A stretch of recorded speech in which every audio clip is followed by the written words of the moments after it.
देखो दोस्तों भाइयों, आज का हमारा चैप्टर है linear equation in two variable. ठीक है, मैंने इससे पहले पॉलिनोमियल की वीडियो डाली थी, वो देख लेना। इसके बाद इसको देखना। अगर नहीं भी देखोगे तो ये टॉपिक समझ में आ ही जाएगा। मैं अपनी पूरी कोशिश करूँगा। स्टार्टिंग चलेंगे बिल्कुल बिगिनिंग से। देखो, वेरिएबल क्या होते हैं?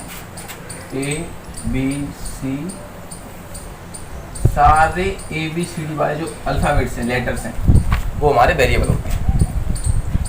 ठीक है, और ये लीनियर क्या होता है? लीनियर, ये पढ़ा था लीनियर। किसी भी वेरिएबल, इन सबको मैं मिला के वेरिएबल बोल सकता हूँ। मैं वेरिएबल को भी से दिखा सकता हूँ, तो दिखा दिया। वेरिएबल की मैक्सिमम पावर, मैक्सिमम पावर क्या हो? 1 हो। 1 मतलब किसी वेरिएबल की पावर 1 हो। ठीक है, और उस वेरिएबल की power highest power, maximum power मतलब ज़्यादा से ज़्यादा हाईएस्ट पावर 1 में एक पॉलिनोमियल हो। मतलब मान लो x+2 है, मान लो। ठीक है, ये पूरा पॉलिनोमियल बन गया। पॉलिनोमियल वाली वीडियो मैंने पॉलिनोमियल समझाया है क्या होता है। अब इसकी हाईएस्ट पावर कितनी है? 1। अब इस पॉलिनोमियल के आगे कुछ भी रख जाए, कोई भी कांस्टेंट नंबर रख जाए, या कुछ नहीं तो 0 रख जाए, तो ये बन जाती है हमारी इक्वेशन। वेरी गुड, समझ में आ रहा है? इक्वेशन। ठीक है, अब लेकिन हमारा चैप्टर इक्वेशन नहीं मात्र है, इक्वेशन मात्र नहीं है। हमारा चैप्टर है linear equation in two variable. तो कोई दिक्कत नहीं है, बस कंडीशन है वेरिएबल की पावर 1 रहनी चाहिए, highest maximum power of the variable 1। x+y = 7 कर लो, 2x+3y = 0 कर लो। तो हाईएस्ट पावर कितनी पूरे इक्वेशन की? 1।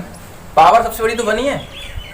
तो ये क्या हो गया? ये linear equation in two variable हो गई। ठीक है, ये वेरिएबल की पावर ज़्यादा से ज़्यादा कितनी होनी चाहिए? 1 होनी चाहिए। अगर 2 वेरिएबल आ गए भैया, यहाँ 1 वेरिएबल आया था, तो लीनियर इक्वेशन इन 1 वेरिएबल हो गई है। क्योंकि 2 वेरिएबल ABCD में से कोई भी 2 अक्षर या 2 लेटर हमने यूज कर लिए, तो वो 2 वेरिएबल में हो गई। तो इसे बोलते हैं लीनियर इक्वेशन इन 2 वेरिएबल। ठीक है, इतना वीडियो पॉज करके नोट कीजिए आप। देखो जनरल फॉर्म क्या होती है, जनरल इक्वेशन क्या होती है? ax + by + c = 0। ये इसकी जनरल इक्वेशन होती है। Linear equation in 2 variable. देखो x y वेरिएबल है और a b c क्या है? यहाँ पे constant. a b and c क्या है? कांस्टेंट। और कांस्टेंट क्या होता है? मैं बता चुका हूँ, एनी रियल नंबर। ठीक, आओ मान लो, ध्यान रखना, एक इक्वेशन है 2 वेरिएबल में, तो उसके सॉल्यूशन हम निकाल नहीं सकते, दोनों के नहीं निकाल सकते। सर कैसे निकाल सकते हैं? मैं समझाता हूँ। देखो साइड में x+y = 4 है, तो x की वैल्यू क्या लगाओगे? अब यहाँ पे पता है किसी की कोई फिक्स तो है नहीं, तो x की लगाओगे 1, तो y की वैल्यू कितनी आएगी? x की लगा दी मैंने 1, तो y की वैल्यू अपने आप कितनी आएगी? 3। x की 2, तो y की 2। x की 1, तो y की 3। x की -1, तो y की 5। समझ में आ रही है? तो ऐसे इनफाइनाइट वैल्यू हो जाएंगी, बहुत सारी हो जाएंगी। x की अगर 0 लगा दोगे तो y की 4, तो बहुत सारी वैल्यू होंगी। तो अगर लीनियर इक्वेशन इन 2 वेरिएबल में एक इक्वेशन दी है और उन दोनों वेरिएबलों की वैल्यू पूछ रहा है, तो निकाला नहीं जा सकता। ठीक है, तो निकाला नहीं आ सकता। हाँ, हिट एंड ट्रायल मेथड है जो मैं कर रहा हूँ, इसे बोलते हैं हिट एंड ट्रायल मेथड, जांच और भूल विधि। ठीक है, इससे क्या हुआ? आप वैल्यू तो निकाल सकते हो, लेकिन फिक्स वैल्यू नहीं है भाई, बहुत सारी वैल्यू हो सकती है, बहुत सारी। आप कोई और निकाल लो, आपका दोस्त कोई और निकाल रहा है, और कोई और निकाल के दे रहा है, तो उसका भी सही है, उसका भी सही है, और आपका भी सही है। तो ऐसे इसको नहीं कर सकते। ऐसा होगा तो 2 इक्वेशन उसको देनी पड़ेंगी। 2 वेरिएबल है तो 2 इक्वेशन उसको देनी पड़ेंगी। कैसे करते हैं अभी देखते हैं।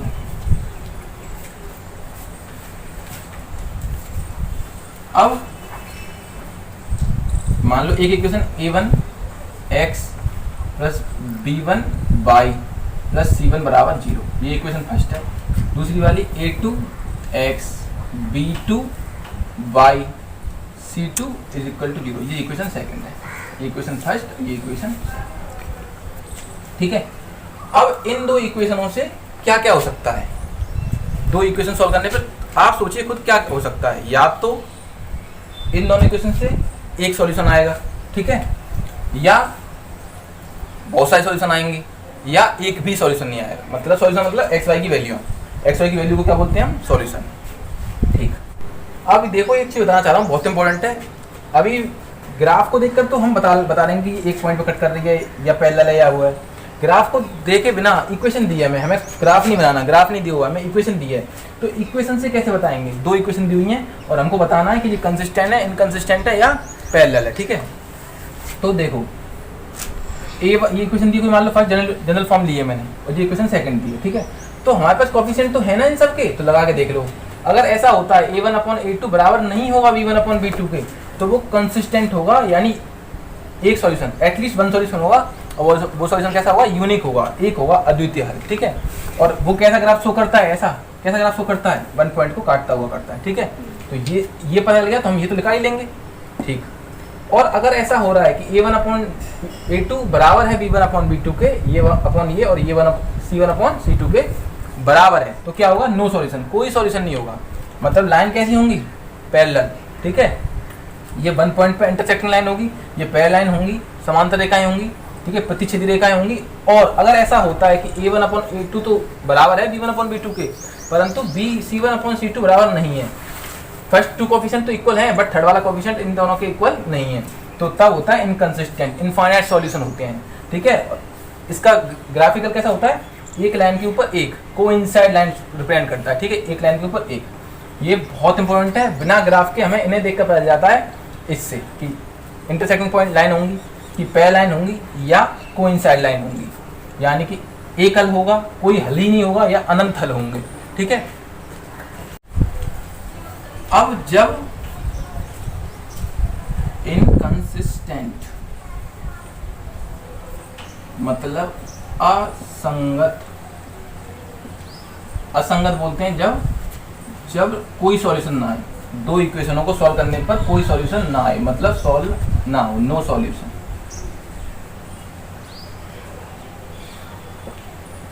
ठीक है। कंसिस्टेंट तब बोलते हैं, संगत तब बोलते हैं जब एटलीस्ट कम से कम एक सॉल्यूशन, कम से कम एक उत्तर, तो कम से कम, ज्यादा से ज्यादा हो सकते हैं कितने भी, कम से कम एक हो, यहाँ एक भी सॉल्यूशन ना हो, ठीक है। इतना वीडियो पॉज करके नोट करें। अब देखो इन्फॉर्मेशन ग्राफ में दी होगी, ग्राफ से समझना हमें कि क्या हुआ, इनकंसिस्टेंट हुआ या कंसिस्टेंट हुआ। तो केस फर्स्ट,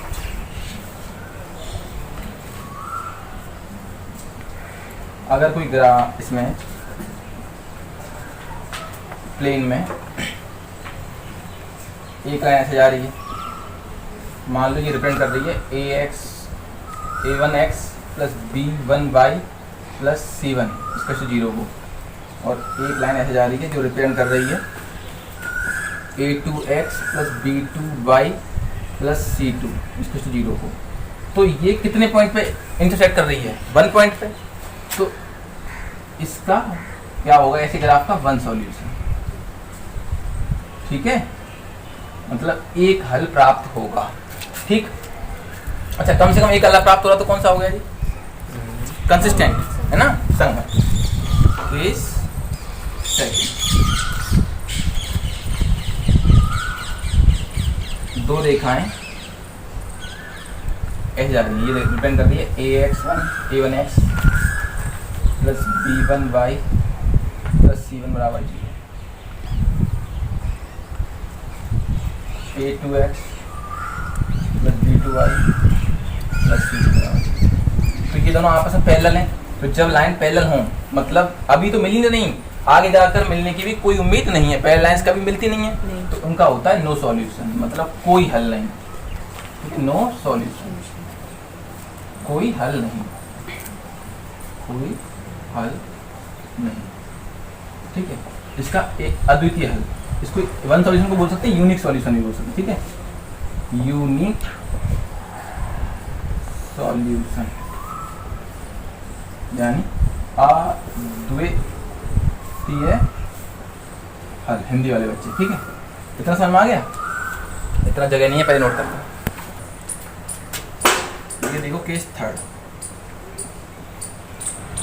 अगर ऐसा हो तो ग्राफ में एक लाइन रिप्रेजेंट कर रही हो a1x plus b1y plus c1 बराबर 0, और उसी के ऊपर एक और लाइन हो, मतलब सारे बिंदु मिल रहे हो, ठीक है। ये रिप्रेजेंट कर रही है ये वाली ऊपर वाली a2x plus b2y plus c2 बराबर 0। तो इनफाइनाइट सॉल्यूशन होंगे, इनफाइनाइट मैनी सॉल्यूशन, मतलब अपरिमित रूप से अनेक हल, अपरिमित रूप से अनेक हल, मतलब समझ रहे हो क्या कह रहा हूँ मैं? एक से ज्यादा हल होंगे और अनेक होंगे, मतलब, और अपरिमित रूप से बहुत सारे, मतलब क्योंकि हर पॉइंट मिल रहा है, हर पॉइंट मिल रहा है, अनगिनत पॉइंट मिल रहा है, तो अनगिनत हल होंगे। एक पॉइंट मिलता है तो एक हल, एक ही पॉइंट नहीं मिलता और आगे भी कोई मिलने की चांस नहीं है, तो कोई भी सॉल्यूशन नहीं होगा, ठीक है। नोट कर दो इसको। अब इनको सॉल्व कैसे करते हैं वो देखना है। 4 या 5 4 मेथड है इसको सॉल्व करने के, तो मैं चारों को चारों डिस्कस करता हूँ यहाँ पर तुम्हारे साथ। पहला है ग्राफिकल मेथड,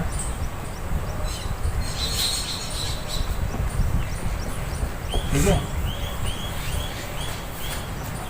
इक्वेशन ले लो, एक कोई भी एक इक्वेशन ले लो। इक्वेशन ले लेता हूँ मैं यहाँ से, x प्लस 2y बराबर 3, x प्लस 2y बराबर 3, और एक और लेते हैं हम 4x plus 3y, 4x plus 3y बराबर 2, 2 या -2 यहाँ पे बेटा 2, ठीक है। ये इक्वेशन ले ली मैंने, ठीक है। अब हम सॉल्व करते हैं इसको। तो इसके लिए पहले हमें इसको अलग से ग्राफ की वैल्यू निकालेंगे, इसकी अलग से निकालेंगे। कैसे करेंगे? इसके लिए एक डिब्बा बना हो जाए, एक बॉक्स बना हो जाए,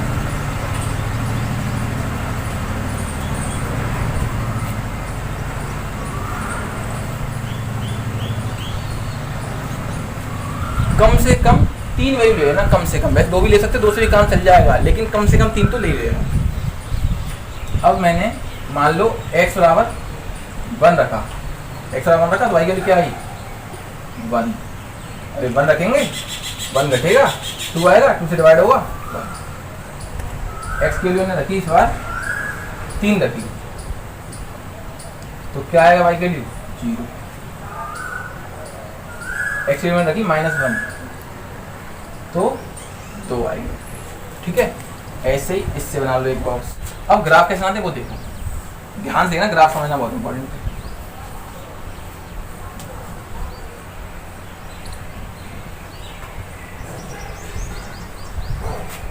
पहले इक्वेशन को देखते हैं। यहाँ पे ये ओरिजिन होता है, पता होगा 0 होता है, 1 यहाँ होगा, और y की वैल्यू 1 यहाँ, मतलब पॉइंट बनेगा यहाँ। पॉइंट को गाढ़ा कर दो, ये 1 और y की वैल्यू यहाँ पे 1 होगी, तो इसको पॉइंट को गाढ़ा कर दो, या फिर नाम भी दे सकते हो, PQR कुछ भी दे सकते हो। 3 1 2 3 लगो यहाँ होगा, और y की वैल्यू कितनी? 0, मतलब यही हो गया, यही हो गया। x की वैल्यू हो गया -1, मतलब -1 यहाँ, y की वैल्यू 2, मतलब यहाँ, तो ये पॉइंट हो गया यहाँ। तो पहली वाली जो इक्वेशन की लाइन जा रही है वो जा रही है, इन पॉइंटों को मिला दो, वो जा रही है ये वाली लाइन, समझ में आ रही है? दूसरी वाली की देखो, x की वैल्यू -1 मतलब यहाँ, और 2 मतलब यहाँ, ये तो होगी -1 2 यहाँ नहीं हो सकती बेटा, यहाँ होगी 1 2, हाँ लगो यहीं होगी, ठीक है। तो ये पॉइंट बनेगा यहाँ, इसका 5 1 2 3 4 5 लगो यहाँ, ठीक है। और 5 पे क्या है? 6 बाई के लिए 6, मतलब यहाँ 6 6 6 5 और 6 लगो यहाँ होगी, -6 होगा, -6 होगा, चलो -6 कर, -6 होगा तो 5 y के लिए -6 नीचे आएगा सर, ये यहाँ आएगा, ठीक, सही कह रहा, -6 होगा ना, ठीक है। और x की वैल्यू 2, वाई की वैल्यू -2 मतलब इस तरफ यहाँ कहीं 2 -2 ये आएगा। तो तुम देख रहे होंगे इस तरफ आएगा थोड़ा, ठीक है। ये जो है दो इक्वेशनों को दिखा देंगे। ये वाली इक्वेशन दिखाई थी इस वाली को, क्योंकि ये इस वाली की थी। इसको यहाँ इक्वेशन लिख देना है, उसके ऊपर x + 2y = 3, इसके ऊपर 4x + 3y = 2। ये इस इक्वेशन को दिखा रही है, इस इक्वेशन को एक पॉइंट पर कट रही है। इसका सॉल्यूशन कितना हो जाएगा? 1 सॉल्यूशन। ये तो तरीका हो गया इसका करने का। सर इसके आंसर तो प्राप्त हुए नहीं, हुए ना आए तो देखो x की वैल्यू कितनी आई थी? -1। इस पॉइंट को देख लो क्या यहाँ पे पहुँच रहा है। y की वैल्यू कितनी आई थी? -2। 1 2 2 तो आई थी। x की वैल्यू कितनी आई थी? -1। y की वैल्यू आई थी -2। तो एक तरीका तो ये ग्राफिकल तरीके से, ठीक है। अब इसको और समझा रहा हूँ। एक और इक्वेशन लो, आप इधर से वैल्यू लेके बॉक्स बनाओ, ठीक है। दूसरी इक्वेशन लो और उस इक्वेशन से की हेल्प से ये बॉक्स बनाओ। थोड़ा टफ लगता है, थोड़ा टफ नहीं लगता एक्चुअली में सोचना पड़ता है हल्का सा बस। उसके बाद ये दुब्बे बन गए तो ग्राफ बनाओ, पॉइंट ले लेकर पॉइंट जहाँ पॉइंट बनना है या कोऑर्डिनेट बनना है वहाँ पॉइंट बना दो ढंग से, उन पॉइंटों को मिला दो और उस लाइन जो पॉइंटों से मिलने का जो लाइन बनेगी उस पर इक्वेशन लिख दो। फिर दूसरे बॉक्स से दूसरी लाइन बनाओ, उस पर इक्वेशन लिख दो। जिस पॉइंट पर मिल रही होगी तो सॉल्यूशन उस पॉइंट पर सॉल्यूशन हो जाएंगे। अब बात आती है कि अगर ऐसे ही पैरेलल मिल ही नहीं रही हो, पैरेलल जा रही हो तो सॉल्यूशन है ही नहीं, और अगर एक के ऊपर एक आ गई तो बहुत सारे सॉल्यूशन होंगे, गिने नहीं जा सकते फिर, ठीक है। नोट कर दो इसको। ये थोड़ा मिस्टेक हो गई थी, y के लिए 2 है क्योंकि ऊपर आ रही है ना, y के नीचे माइनस की होती है 2, ठीक है। अब देखो वहाँ सेकंड मेथड है सब्स्टिट्यूशन मेथड, इसको बोलते हैं प्रतिस्थापन विधि। ये इक्वेशन फर्स्ट दी हुई है, ये इक्वेशन सेकंड दी हुई है। इस इक्वेशन सेकंड को या फर्स्ट को किसी को भी जो दिल चाहे उसे इसे हल्का सॉल्व कर लो तो y = 11/2 कर सकता हूँ मैं। इसको पुट कर दो इक्वेशन फर्स्ट में, पुट इन इक्वेशन फर्स्ट। तो x जहाँ पर भी y है वहाँ पे 11/2 इसका 7, x = 7 - 11/2। 7 दूनी 14, 14 में से 11 गया 3/2। ये तो हुई x की वैल्यू, ठीक है। y का निकालेंगे पॉइंट तो ये y के लिए 11/2 है, ठीक है। अब हमारा मेथड नंबर 3 है एलिमिनेशन मेथड, विलोपन विधि हिंदी में, ठीक है। इसे समझना भी इम्पोर्टेंट है और है तो आसान, लेकिन इसके क्वेश्चंस पे बहुत सारे होते हैं, बहुत सारे। प्रैक्टिस से आएगा, ये परफेक्ट होगा प्रैक्टिस से, ठीक है। मैं केवल समझा रहा हूँ, प्रैक्टिस तुम्हें खुद ही करनी पड़ेगी। 3x - 4y = 20 ये इक्वेशन फर्स्ट है, और ये x + 2y = 5 ये इक्वेशन सेकंड है। करना क्या है कि या तो जब इक्वेशन जोड़ने या घटाने पर कट रही हो, मतलब इसमें से एलिमिनेट का मतलब क्या होता है? हटाना, विलोपन करना मतलब गायब करना उसको। तो अगर जोड़ने पर एक कोई कट जाए तो उसे हट जाओ, या नहीं जोड़ने पर हो रहा तो क्या कर दो? उसको सब्ट्रैक्ट कर दो। मतलब कैसे भी x वाला टर्म, ये वाला x वाला टर्म या y वाला टर्म कोई भी हटना चाहिए, ये फैक्ट है, ठीक है। अब क्या होगा, यहाँ पर अगर जोड़ेंगे तो ये 4x हो जाएगा, ये कितना हो जाएगा? -2y। कोई भी एलिमिनेट नहीं हुआ। घटाएंगे तो ऐसे सेपरेट करेंगे तो 2x बचेगा और यहाँ पर 6y बचेगा, फिर भी एलिमिनेट नहीं हुआ, नहीं हुआ तो क्या करेंगे? अब क्यों एलिमिनेट तभी हो सकता है जब इसका कोएफिशिएंट सेम हो, या तो इसमें 3 का मल्टीप्लाई करके 3x सेम करके घटा देंगे तो हो जाएगा, तो घटाना पड़ेगा लेकिन। और मैं चाहता हूँ केवल जोड़ने पर ही हो जाए। तो कैसे होगा? इसका अगर इसका कोएफिशिएंट सेम हो गया तो उल्टे निशान घटते हैं, अपोजिट साइन सब्ट्रैक्ट होते हैं, तो जोड़ने पर ही कट जाएगा ये। तो मैं इक्वेशन सेकंड में मल्टीप्लाई कर देता हूँ, तो उसे मल्टीप्लाई बाय 2, तो ये हो जाएगा 2x + 4y = 10। ध्यान से देखना, ध्यान से, यहाँ पर भी हुआ है, यहाँ पर भी हुआ है, यहाँ पर भी हुआ है। ऐसा नहीं करना है कि केवल यहाँ कर दिया, इनमें नहीं किया। पूरी इक्वेशन होगा 2x 4y 10। अब इक्वेशन ये हो गई, इसको देखो, इक्वेशन अभी भी सेकंड है, बस उसकी फॉर्म बदल गई है, उसका फेस बदल गया, रूप बदल गया। ये 3x - 4y = 20 इक्वेशन फर्स्ट, और ये फर्स्ट है अभी भी। तो sum of equation first and second तो जोड़ देंगे, तो जोड़ेंगे तो देखो गया भाई 4y प्लस का माइनस का 4y कट जाएगा, 3x और 2x 5x, यहाँ जुड़ेगा तो 30, यहाँ गुणा हो रहा है तो जाके भाग 5 × 30, x की वैल्यू कितनी आ गई? 6, x की 6 आ गई तो इस x को कहीं पर ही पुट कर दो जहां मन चाहे, यहाँ करूंगा मैं, पुट इन इक्वेशन सेकंड, इस वाली में, सिंपल वाली में। तो x की रखूंगा मैं यहाँ 6 प्लस 2y बराबर 5। यहाँ देखो 2y बराबर 5 माइनस 6, y बराबर -1, यहाँ पर गुणा हो रहा है जाके बाहर, ये y की वैल्यू होगी, ये y की वैल्यू, ये x की वैल्यू, ये हमारे आंसर होगा। इसे बोलते हैं एलिमिनेशन मेथड। ये इतने मेरे मात्र समझाने से पूरा नहीं हुआ, ये प्रैक्टिस करनी पड़ेगी, बहुत क्वेश्चन बनते हैं इसमें, बहुत क्वेश्चन, ठीक है। कभी गुणा करना पड़ेगा, कभी इसमें करना पड़ेगा, कभी दोनों में करना पड़ सकता है, हमें किसी को सेम करना होता है, बस प्रैक्टिस करोगे, डू हार्ड वर्क, फिर होगा। नोट करें, ये मेथड बहुत इंपॉर्टेंट है, ठीक है, इसे समझते हैं। इसके लिए देखो एक तरीका बता रहा हूँ, उससे याद हो जाएगा। ये x लिखो, अपॉन लगाओ, इक्वल लगाओ, y लिखो, अपॉन लगाओ, इक्वल लगाओ, 1 लगाओ, अपॉन लगाओ, ठीक है। यहाँ b1, यहाँ b2, c1, c2, a1, a C1 sorry हाँ ये है c1, c2, d1, A a1, a2, a1, a2, b1, b2, इतना याद करना है बस खाली। देखो कैसे, b c a b, बस देखो b1 b2 c1 c2, c1 c2 यहीं से स्टार्ट करना, फिर दूसरे वाले में भी c1 c2 a1 a2, a1 a2, तो यहाँ जो खत्म हुआ है फिर से लिख दो एक और बार, फिर लास्ट में ऐसे कर दो। फिर समझा रहा हूँ, b1 b2 c1 c2, यहाँ जो इसने एंड किया है फिर शुरुआत उसी से कर दो, c1 c2, फिर अगला c के बाद bca है, सीक्वेंस क्या है bca, a1 a2, यहाँ एंड इसने किया, शुरुआत वहीं से कर दो, a1 a2 अपॉन, फिर बच गया b1 b2, ठीक है।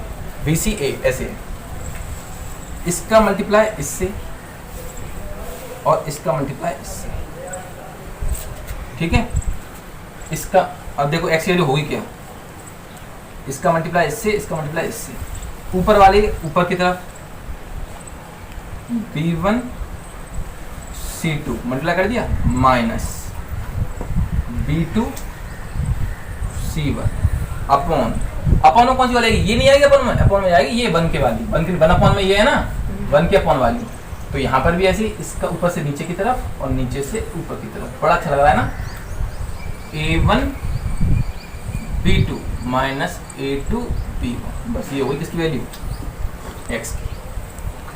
सिंपल लगा, कुछ नहीं, x के नीचे वाली उठाओ ऊपर रखो और 1 अपॉन वाली यहाँ उठाओ, ठीक है। सेम y के नीचे वाली y की वैल्यू हो जाती है, इससे इसका मल्टीप्लाई करो, c1 a2 माइनस इससे करो c2 a1 और अपॉन वाली अपॉन में a1 a2 minus a2 b1, ये हुई y की, ये y की वैल्यू, ये x की वैल्यू, ये इसके आंसर होगी, ठीक है। इसका मैं एग्जांपल देता हूँ, पहले इतना नोट करें। ये यहाँ पे b2 है, ठीक है, a1 b2, ठीक है। देखो अभी जो हमने मेथड देखा है क्रॉस मल्टीप्लिकेशन, उसको इस एग्जांपल पे देखते हैं। क्या था, x बराबर क्या होता है, x बराबर क्या होता है बोलो भैया, b1 c2 b2 c1 upon a1 b2 a2 b1, ठीक है, पक्का ना। y की वैल्यू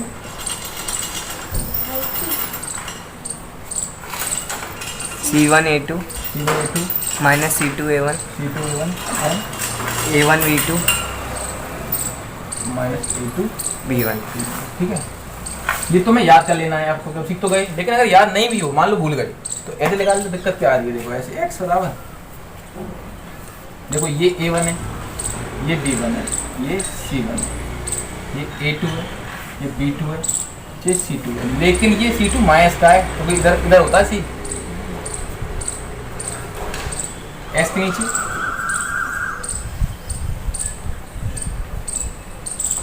3 5 7 11, लेकिन माइनस का, ठीक, इस तरफ रखी होने वाली भाई, ये इक्वेशन जनरल इक्वेशन इस तरफ होती नहीं है, ऐसे होती है। अगर जनरल फॉर्म में करेंगे तो -7 बराबर 0 और -11 बराबर 0, ठीक है। ऐसे बराबर वाई के नीचे क्या लगाएंगे,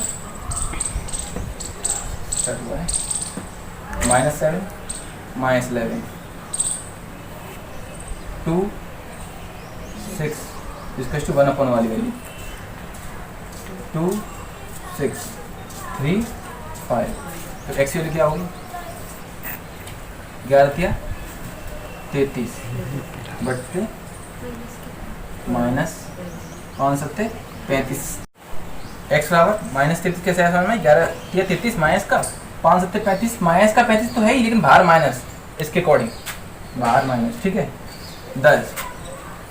अब इसके बाद ये 5 दूनी 10 माइनस 6 18, सॉल्व करेंगे तो -33 प्लस 35, कैसे माइनस माइनस प्लस, यहाँ बचा कितना माइनस का 8, इसे सॉल्व करेंगे तो ये 2 अपॉन माइनस का 8, तो माइनस का 8 माइनस वाला साइन ऊपर आ जाएगा, 2 एकम 2 2 चौका, यानी एक्स की वैल्यू कितनी होगी -1/4, ठीक है कि नहीं आसान। अब ऐसी वाई की लिखेंगे तो वाई के लिए ये वाली 7-42 काय का आ रहा है माइनस का, माइनस 11 दूनी 22, लेकिन 22 भी काय का आ रहा है माइनस का, अपॉन 5 दूनी 10 क्या 6 18, माइनस माइनस प्लस 42 प्लस क्या हो जाएगा 22 अपॉन माइनस का 8, ये कितना बचेगा माइनस का 20, माइनस का 20 अपॉन माइनस का 8, माइनस से माइनस गया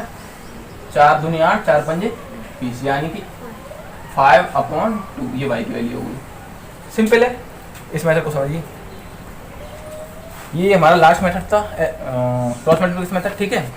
मैंने समझा पूरा दिया है, कोर्स पूरी करी है, ठीक है। और फिर भी नहीं आए तो पहली बात तो प्रैक्टिस से आएगा, पहली बात यही इंपॉर्टेंट है, खुद करो बार बार करो, प्रैक्टिस से आएगा। क्वेश्चन लगाओ, सारे चारों मेथड बता दिए, ग्राफिकल भी बता दिया, सब कुछ बता दिया, ठीक है। फिर भी अगर कोई भी क्वेश्चन नहीं आता तो कोई भी कमेंट बॉक्स में क्वेश्चन पूछ सकता है, कोई भी, ठीक है। कैसा भी क्वेश्चन, बट प्रॉब्लम बहुत सारी है, मुझे पता है, कठिन है थोड़ी, तो डालना बता दूंगा मैं, ठीक है। Thank you.